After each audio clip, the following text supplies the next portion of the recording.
If you're a business owner, an entrepreneur, or a leader, husband, father, grandfather, and you haven't been studying Dallas Cowboys owner Jerry Jones, you are missing the boat.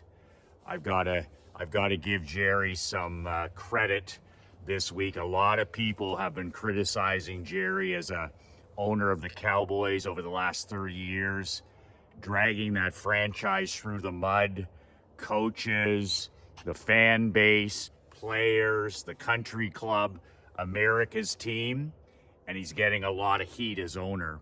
But I have to give Jerry some credit because myself, as a former minor professional hockey coach, I was a amateur championship team owner and coach. I actually owned two amateur hockey teams, a junior A team, kids ages 16 to 20, student athletes, and then a junior B team, same age group, 16 to 21.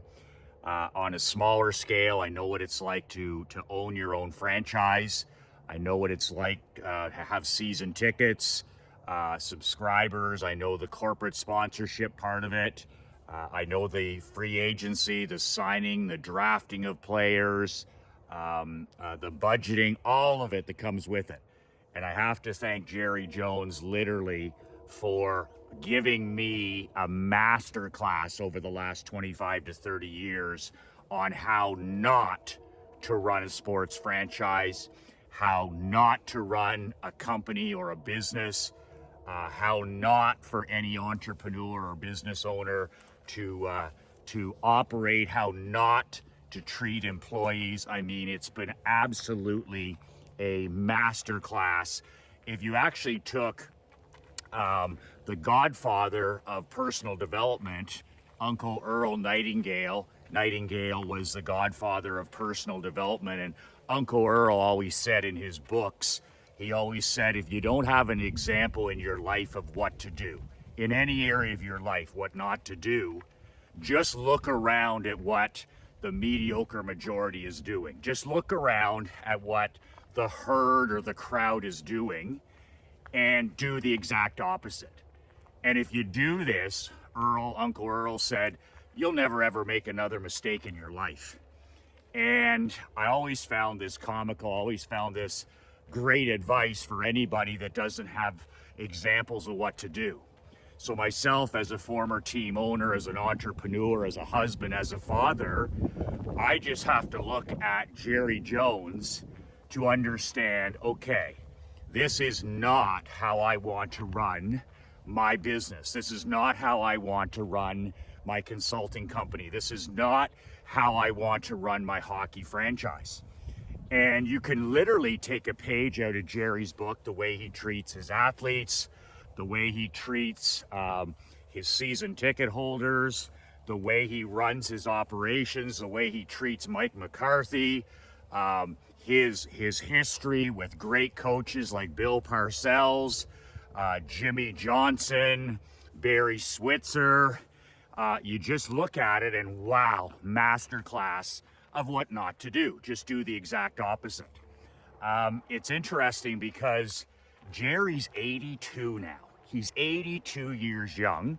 He's actually older than creepy Joe Biden. Jerry has now got to the point.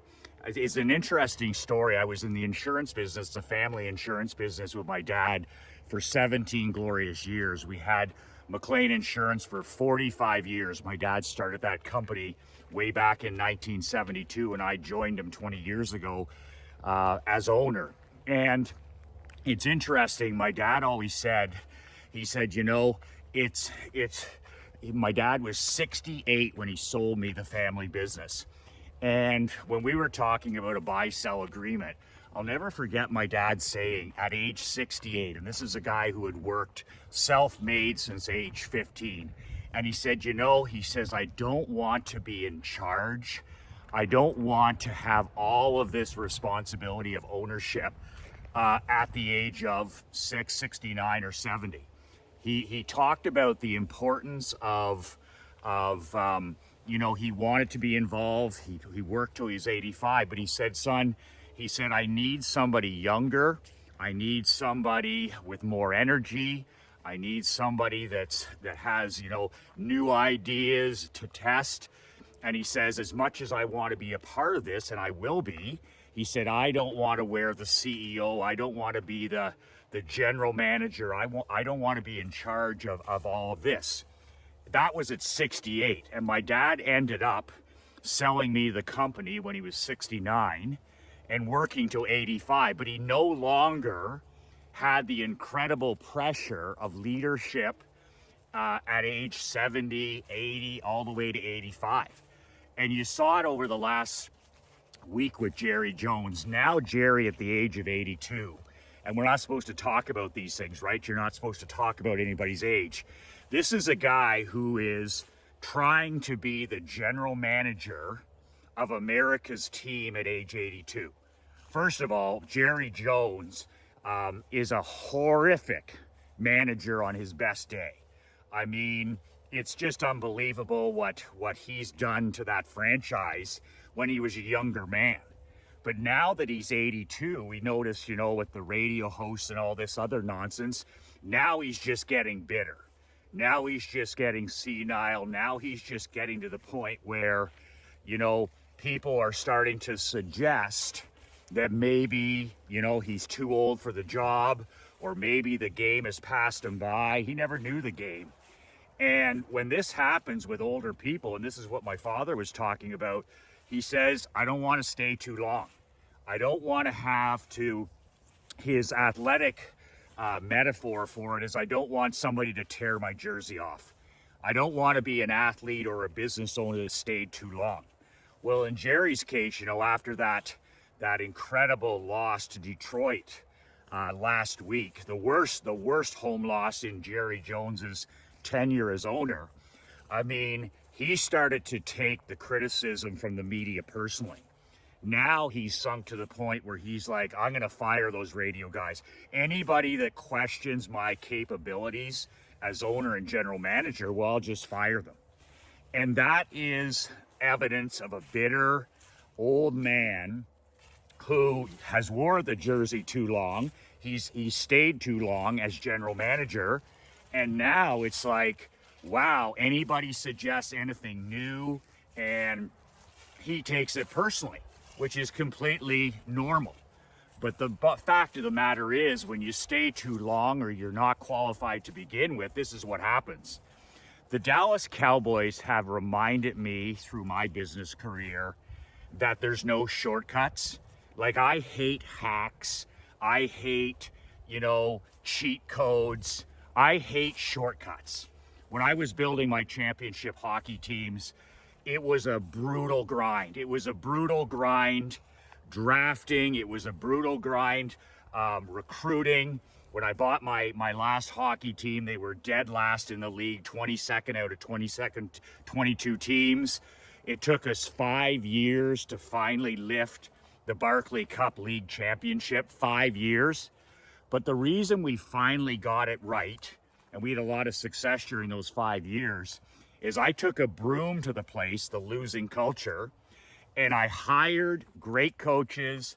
I hired great athletic therapists. I hired great video people, and I let them do their job. I wasn't the general manager of my own team. I was the head coach, and I did the marketing. But there were only two things I did with my little franchise, and that was I was in charge of the marketing and the coaching. But as far as a general manager job, to get the job done and to have a chance of winning a championship, I had to hire the best general manager that money could buy in junior hockey. And even then it took 5 years. But I never allowed my ego or the fact that I was owner of the team to put myself ahead of the process of winning. If I had inserted myself as general manager like Jerry Jones, I'd still be walking around here chasing a championship 15 years later. So, you know, Jerry's ego is his enemy. His arrogance is his enemy. It's not confidence, it's arrogance, it's ego. And he's tried it many ways, right? He tried it, you know, he hires the best coach you could possibly hire, you know, in Jimmy Johnson. And Jimmy takes that lousy 115 team And he literally, over a handful of years with the Herschel Walker trade, that was Jimmy's trade, he transforms America's team from the outhouse to the penthouse. And they win back-to-back Super Bowls with many of those draft choices, the Troy Aikmans, the Emmitt Smiths, the Michael Irvings, all of these incredible, incredible players. And what does Jerry do? He fucks it up. He can't get along with Jimmy. There's not enough air in the room for both of them. And he starts interfering and clashing with his head coach, who's won 2 straight Super Bowls. So there won't be a third for Jimmy Johnson. I've read every book on this topic because Jimmy Johnson is one of my all-time favorite football coaches and leaders. And Jerry's ego just fucked that all up. You know, there wasn't enough publicity for Jerry, and winning was no longer the goal. It was about something else. So Jimmy couldn't take it any longer, and he admitted he was part of the problem. But, I mean, you hire one of the best coaches in history. You got to step aside and let the man do his job, especially when he's delivering Super Bowl rings. So Jerry fucks that all up, and then he brings in Barry Switzer. I mean, I could have coached the 3rd championship team. Are you kidding me? That team was absolutely loaded with champions, with guys that had won it before. So, you know, they were able to get that 3rd championship. But one of the saddest things I heard a year ago on Monday Night Football is when Joe Buck asked Aikman, he said, you know, if Jimmy and Jerry had been able to get along, if Jerry hadn't messed up that relationship, how many Super Bowls in a row could you have won? And Aikman was like, I've never been asked that question before, but he says, it troubles me to think about it, he said, because, you know, I think we probably could have won 5 in a row. Could you imagine an NFL winning like the ultimate dynasty, right? This is old school. And he's like, and even more, if we had kept that group together with Jimmy as the leader. He said we were a well-oiled machine. So even though they won 1 more with Switzer, it could have been 5. Jerry Jones could have had a multiple Super Bowl dynasty, and he fucked it all up because of his ego. And then, of course, he inserted himself as general manager. Like, think about an 82-year-old. Imagine if every general manager today in the NFL was 82 years old. Could you imagine? He's competing with, you know, these people and these people that are in their absolute primes. So Jerry, it just, I mean, it cost him could have been the biggest dynasty in football history. And, you know, cutting corners. Ever since then, it's been all about cheat codes. It's all about, you know, cutting corners and taking shortcuts. Like he's gonna show football. And football is a sport like hockey that brings you to your knees. Football will humble you. Football, like hockey, it will humble you. And the hockey gods and the football gods, they will humble you. And that's what they're doing for Jerry now at age 82. The football gods don't give a shit about what we want. It's what we earn and what we deserve. So, crazy, crazy times in Dallas. You know, you got a lame duck head coach. Mike McCarthy is a solid coach. He's got problems with time management and game management, but there's a guy who's put, double-digit seasons, 2 or 3 in a row, doesn't get a fire the man if you don't want him back, but don't lame duck him. The way that Jerry treats people, you know, some of his star players and the way he treats his coaches, it's just like, it's a masterclass in what not to do. And unfortunately, because I feel for Cowboy fans, because I mean, that's one of the pinnacle franchises in sport, period. And the Cowboys aren't going to win jack shit as long as Jerry's breathing oxygen. There's no chance. As long as he's standing upright, as long as he's above the earth, there's no chance. And, you know, there's always enough talent there that the Cowboys are going to tease you. They're going to be an 8, 10, 11, 12 win team, whatever it is. 1 week here, 1 week here. And now you've got, but when it comes to having a chance to win it like Jimmy Johnson's teams, no chance at all. I remember he even brought Parcells in there, and I'm going to step aside. I'm going to step back and let Bill do his thing. Bill Parcells had wanted to run out of there. And it'll be the same like anybody that's thinking about bringing in Belichick. Belichick would have to be mentally ill to go near this organization. Like Belichick needs to go to a place, like he needs to go and coach Josh Allen in Buffalo after this season. He needs to go someplace where he can coach and manage, maybe just coach. But the last thing, the last thing any real coach wants is to go to Dallas, because you're always going to have your owner meddling in all your affairs, and you're not going to have a chance to win, and everything is going to be a shortcut. So just a note there, if you'd like a free copy of my brand new book, 5 Ways to Unfuck Your Life in the Next 30 Days, it's my free gift to you. You can download a free copy. The link is below in the description, brassballsvideos.com. I wrote this book 3 months ago. It's 22 pages. It's a PDF. It's my free gift to you. Just print it off. You can read it in probably 10, 15 minutes. It's the 5 ways that I've used in my personal life and my professional life to get my shit together from time to time. We all struggle.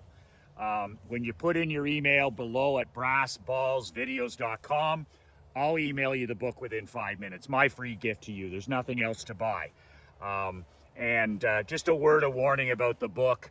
That book is not every entrepreneur's cup of whiskey. I wrote the book for champions, not for chumps, for winners and not for whiners. So if that's your cup of Earl Grey, great. If it's not your cup of tea, that's perfectly okay as well. brassballsvideos.com.